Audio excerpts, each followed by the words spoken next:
Serial number 40311 title आसिम छोरो मस्ती में जुरहेड़ी अपनी बस्ती में। हम पेश करते हैं यूट्यूब चैनल जख्मी दिल मेवाती की तरफ से। लाइक शेयर सब्सक्राइब करना ना भूलें। ओके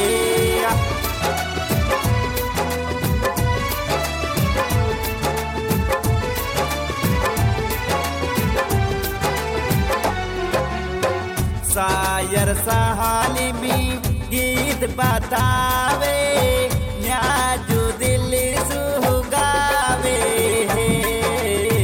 शायर सहाली में गीत बतावे न्याजू दिल सुगावे। कर रिकॉर्डिंग माजलिया में सभी का मनी है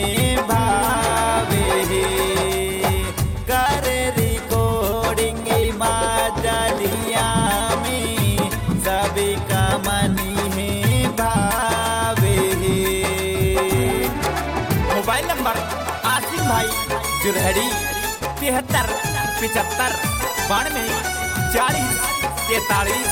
मैनेजर सिंगर मोबाइल नंबर 8742 81 64 80। ओके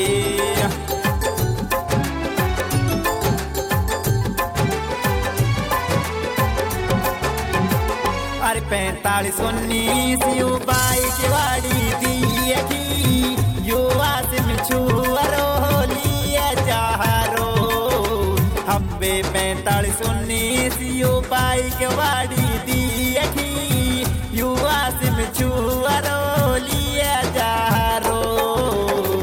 अरे हाथ छोड़ के चला बे मेरो यारे देख ले तो तीरारो। हम्बे यू तो लुट के चला बे बाइक दिया कि युवा से मिछुआरो तीरारो। जी हाँ दोस्तों, रिकॉर्डिंग स्थान शायर स्टूडियो सीसन रोड जुरहेड़ा। प्रोपराइटर मज्जल भाई। Mobile number 84 260 15 990।